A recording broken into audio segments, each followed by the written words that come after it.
Empresarios, inversores, consultores, empleados, ¿a quién pertenece la propiedad intelectual desarrollada? ¿A quién de estos operadores y muchos otros, que en definitiva están involucrados en la actividad empresarial?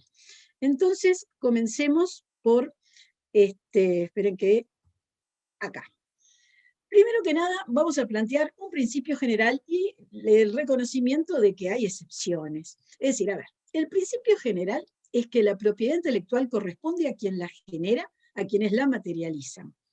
Y la ley admite excepciones, tanto en disposiciones legales como en los contratos, que en definitiva van a regular lo que es lo que quieren los involucrados respecto de la titularidad.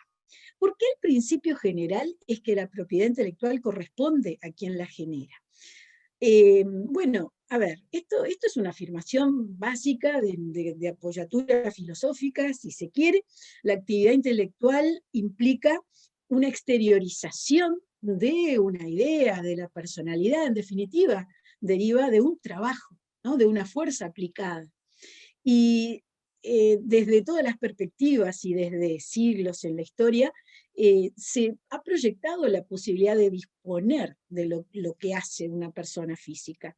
De modo que este principio general es el punto de partida. Y esto que yo digo, van a ver que no es solamente decir, bueno, un enunciado filosófico. Esto es lo que hay que partir para manejar desde el concepto práctico, que esto hay que solucionarlo o dimensionarlo a lo que quiere el empresario, a lo que quiere ese mundo empresarial que suceda en definitiva.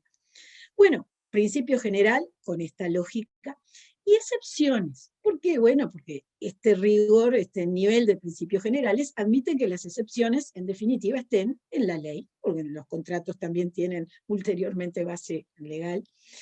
Y estas excepciones que son expresas y debe establecerlas la ley en los casos que correspondan, bueno, no solo tienen la generalidad del pacto entre las partes, sino que en determinados casos de propiedad intelectual tienen restricciones y en determinados casos de actividades hay ya una previsión de hecho que implica quién es el titular y que no lo es la persona física que genera. A ver, ¿a qué voy con esto?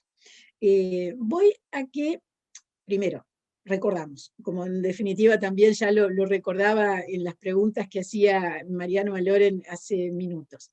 La propiedad intelectual tiene, por un lado, creaciones de aplicación industrial, como las patentes de invención, modelo de utilidad, diseño industrial, tiene signos distintivos, que hay otra dimensión en cuanto a los signos distintivos, pero puede haber involucradas creaciones elegidas como signos distintivos, y hay derechos de autor y conexos, es decir, otra mirada respecto de ese mérito por el cual, en definitiva, la ley reconoce derechos.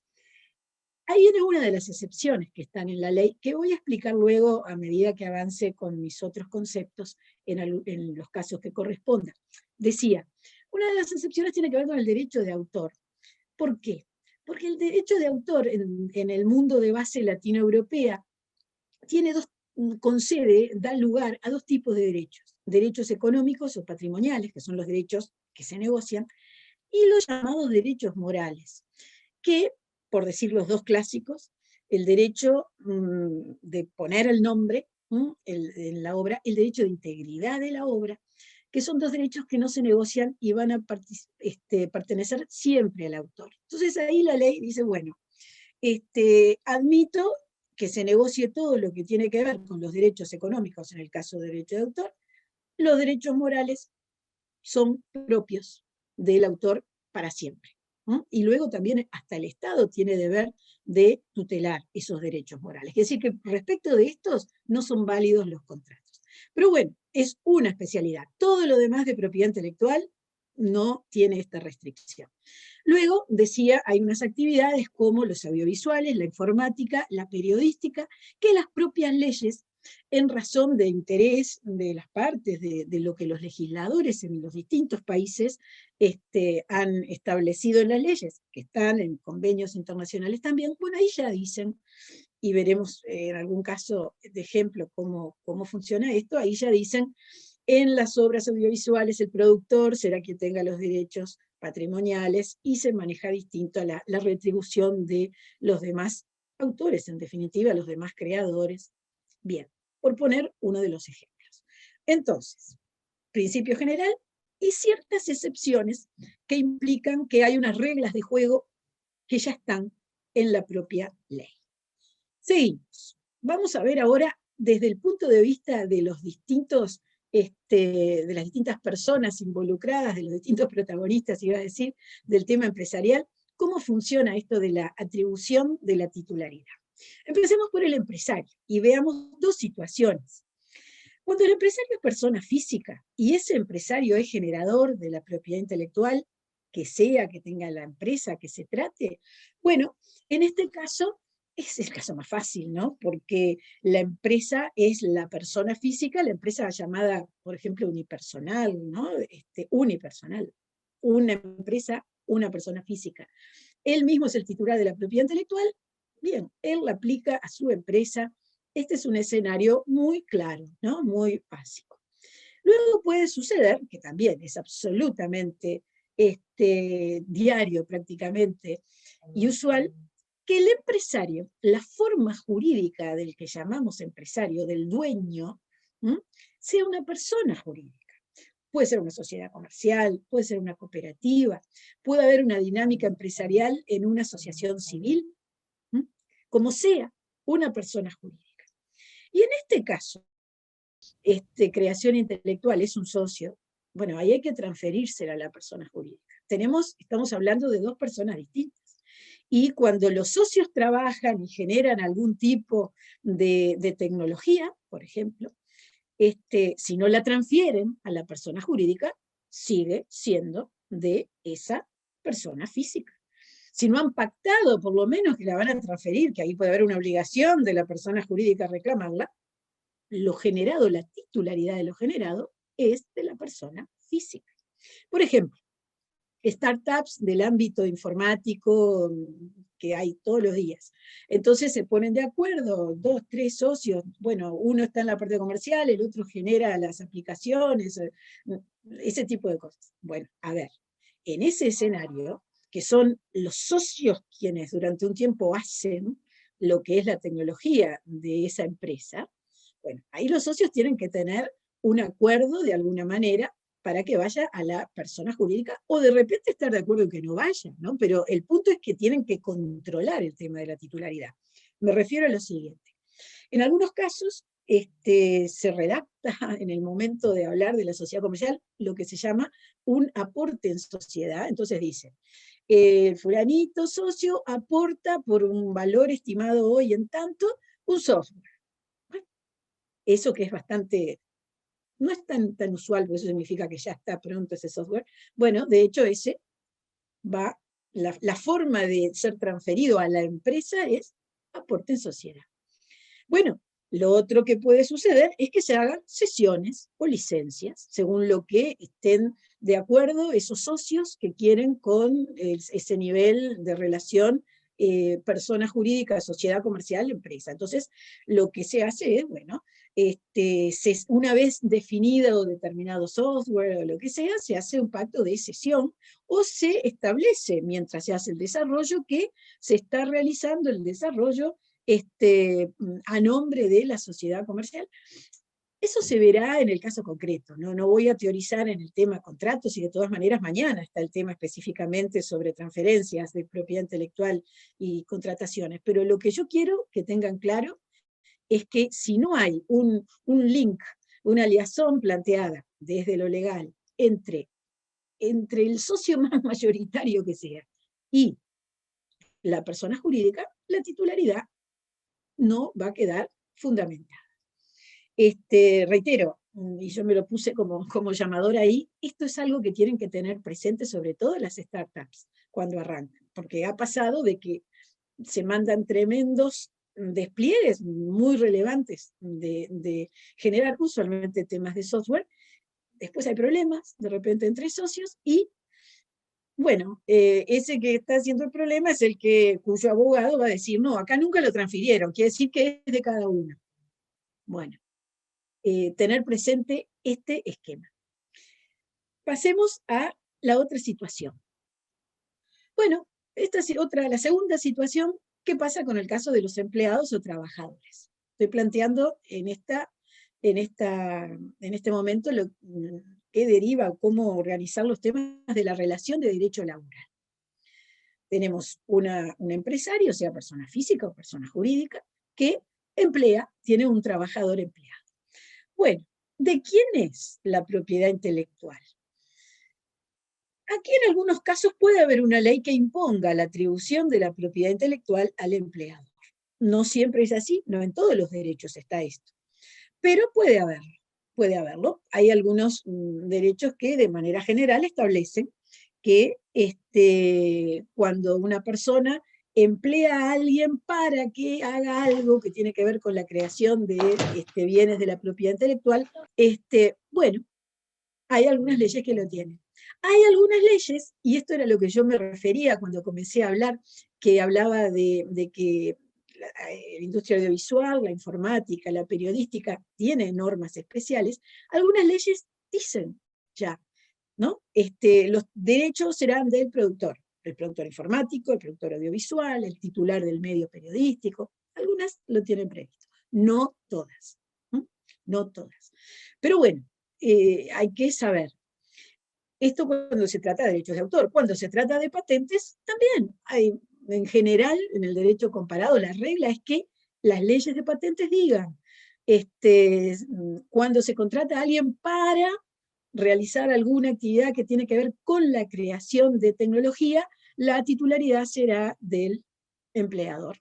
En patentes también se dice, hay otros escenarios que hablan respecto de la relación con el trabajador en la ley de patentes.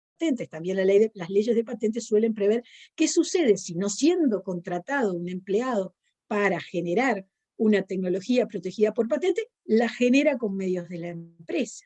Bueno, no voy a detenerme a estudiar esa parte del derecho de patentes hoy, pero sepan que a grandes rasgos, ese empleado tiene que comunicarlo a la empresa, al empresario, el empresario suele tener una ventana, un plazo para optar si la quiere a su nombre. En definitiva, eso la regla en general es que está de esta forma regulado, alguna diferencia en el número de plazos, o algún matiz en las expresiones, pero eso también suele estar en las leyes. Obviamente, cuando ese empleado tiene por su cuenta, fuera de su trabajo, un desarrollo inventivo, no hay cómo llegarle. Estamos fuera del escenario que estamos analizando. Eso, las propias leyes en materia de patentes también destacan que no tiene nada que ver. Pero bueno, decía, volviendo a lo que estamos planteando en este momento, puede haber una ley que imponga esa atribución en la materia. Si no hay ley, es del empleado, a menos que haya un contrato. Y esto es lo que realmente en los últimos años hay mucha más preocupación a nivel empresario por tener esto cubierto. Se ve en los contratos de trabajo una cláusula de propiedad intelectual. Se ve no solo por lo específico que puede ser el trabajo, que como les decía, cada vez más, incluso a veces se ven cláusulas hasta generales de propiedad intelectual, ya sea con obligación de respetarla y ya sea para cubrir la eventualidad que ese trabajador, ese empleado, en definitiva genere algún tipo de activo intangible en el ámbito específico del empleo para el cual fue contratado. ¿Mm? Pero bueno, el contrato, como decía, más allá de que pueda estar previsto en algunos países con más detalle, con más conveniencia para el tipo de empresa que sea, la verdad que el contrato en este punto es muy importante, tener un contrato, tener firmado, aunque sea una cláusula general. ¿Por qué? Y bueno, porque partimos de un principio que es absolutamente de la lógica, que todo aquello que no tiene una atribución a una persona distinta, siendo un bien de la propiedad intelectual, le corresponde al que lo lleva a cabo. De modo que, en este caso, cuando le están pagando a alguien para algo, trabajar, es un pacto que hay que tener presente. Reitero, tener presente para tener la cesión o reconocimiento hecho, o para no tenerlo, ¿no? Lo que las partes decidan. Pero lo importante es que haya control en el sentido de que hagan lo que quieren o lo que piensan que les conviene. Seguimos. El segundo, perdón, el tercer caso que planteo tiene que ver con el que se suele llamar los consultores, es decir, gente contratada para llevar a cabo alguna actividad intelectual y que no integra no tiene de manera estable una integración contractual con la empresa respecto de su trabajo. Se suele llamar, desde el punto de vista legal, un encargo de obra, un encargo de servicios a lo que hace el consultor. ¿Desde qué perspectiva esto de encargo? Desde la perspectiva de que hay instrucciones de parte de alguien que debe cumplir el contratado, el consultor. En este caso, es igual, los dos grandes efectos, los dos grandes puntos para explicar este tema son iguales al anterior. Puede haber una ley que imponga la atribución de propiedad intelectual a quien encarga. En general, en la misma ley dice, quien fuere el empleador o encargue la creación X, suele estar en las propias leyes, cuando hay una ley que lo prevé, está a la misma altura. El empleador y quien encarga la obra, ¿no? Quien contrata al consultor. Entonces, Beatriz, como dos decíamos, sí, minutos. Dos bueno, minutos. puede haber una ley, pero entonces va lento mi reloj, porque bueno, puede haber una ley que imponga la Dos y atribución, medio. Dos y medio. bueno, o es del consultor. Aquí, ¿saben qué quiero destacar? Que a veces en el ámbito de la actividad de los diseños se trabaja mucho encargando algo a talleres. Bueno, en distintas actividades se encarga a talleres. Ojo acá. Primero, un tema de confianza, ¿no? Pero eso no es mi tema hoy. Pero aquí, que el tallerista tenga claro que eso es un encargo, que ojo con las innovaciones que hace ese taller a quien se le encarga algo, ojo que una innovación implica una creación intelectual eventualmente del taller, eso hay que tenerlo presente. Yo suelo recomendar así que hagan una especie como, si no lo tiene el taller, una especie de formato donde implique que le firmen, que reconocen que es del que encargó las instrucciones, porque aquí puede haber un problema. Es un encargado distinto del consultor, pero puede haber un problema realmente. ¿Sabe cuándo va a haber el problema? Cuando tenga éxito ese asunto, porque ahí es que van a decir todos, algo era mío en ese tema. Entonces, estas cosas hay que pensarlas antes, hay que pensarlas antes. Por último, el inversor. El inversor, bueno, ahí es una mirada distinta, ¿no? Es fundamental en algunos casos la propiedad intelectual, y es muy importante siempre, y por eso es muy importante y fundamental hacer auditorías para analizar la titularidad de los activos intangibles. Aquí uno dice, bueno, está bien, controlo, bien, hay que saber cuáles son los activos intangibles, cuál es la cartera, y los activos intangibles de la propiedad intelectual en particular. Luego hay que ver los contratos. Es decir, cuando un inversor está en este escenario, imaginen que sea una empresa, volvemos, una startup informática. Bueno, lo primero que es el inversor es decir, bueno, ¿de quién es esto? ¿Es de los que han estado acá o ya tiene la sociedad todo a su nombre? Este es un punto clave para el inversor. Pero no solo por eso, porque también en empresas que no tengan como activo clave los bienes de la propiedad intelectual, saber que está cubierto y de quién es lo intangible de propiedad intelectual que maneja la empresa, le evita problemas, le evita juicios de reclamos de futuro. ¿Sí? Así que, más allá de la identidad capital intangible con propiedad intelectual, más allá bueno, de en definitiva saber en qué invierte, y por eso la auditoría, el inversor con eso va a eliminar el alea de eventuales reclamos. Termino a modo de conclusión con 3 puntos que simplemente rematan lo que ya dije. Primero, importancia de relevar a quién pertenecen los activos intangibles por estas dimensiones que recién expliqué. Segundo, la necesidad de identificar la fuente que atribuye la titularidad, porque a veces la gente dice son míos, pero a ver, vamos a ver de dónde surge, ¿no? A ver, me faltó decir una cosa que también es de lógica y lo mencioné, bueno, ahora hablando del inversor, hay que tener la lista de los intangibles, ¿no? Y de la lista de los intangibles, saber cómo es esa relación que corresponde con la empresa, con el titular, que aparece como titular negociando, por ejemplo. Y por último, quería destacar que no se olviden que es aconsejable instrumentar en contrato.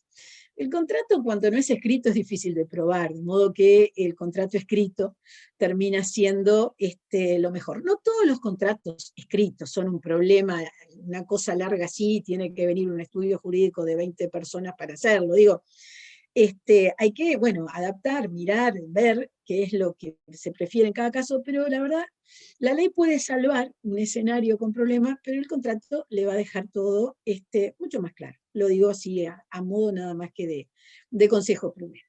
Bueno, y con estos son los conceptos clave que quería yo plantear. Les agradezco la atención.